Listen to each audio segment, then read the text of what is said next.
Information from corroborating sources indicates worrying concerns of the international community about the importation by the government of Burundi of tons of ephedrine, a substance used in the manufacture of medicines, but also and unfortunately narcotics. There are serious indications that these quantities, which are abnormally high for only pharmaceutical use, have been used in the manufacture of narcotics, which are now exported to well-targeted destinations and customers, including terrorist groups.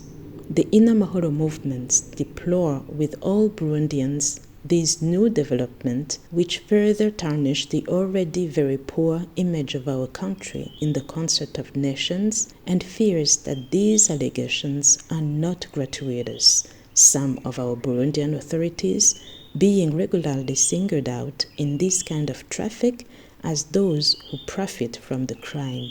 As mothers, we are all the more concerned and cannot remain silent when the targets of the dealers and the most vulnerable of the victims are our young adolescents whose health, education, and future are threatened by drug use and finally drug addiction. Who does not know, indeed, the ravages of this drug called Boost and sold to secondary school students in certain districts of Bujumbura under the noses of administrative authorities and the police, who, solicited by distraught parents, could only confess their inability to intervene in the affairs of high-ranking individuals. Burundi has adopted its own laws and has also ratified the 1988 United Nations Convention against illicit traffic in narcotics, drugs, and psychotropic substances, which it is required to apply for the protection of its own citizens and those of the world. It should dispel any suspicion by conducting and making public its investigations into the use and destination of products derived from this incriminated substance. It is about its integrity, its good faith, the honor of the country, and the confidence of the people in a government that protects them and reassures the international community. We call for the vigilance of the population and of young people in particular.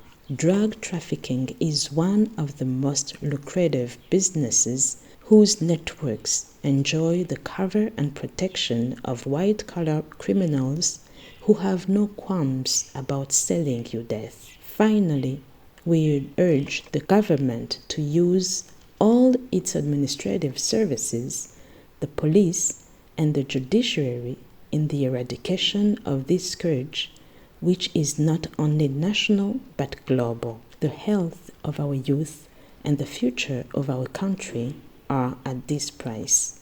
This is a message from the INAMAHORO Movement, Women and Girls for Peace and Security.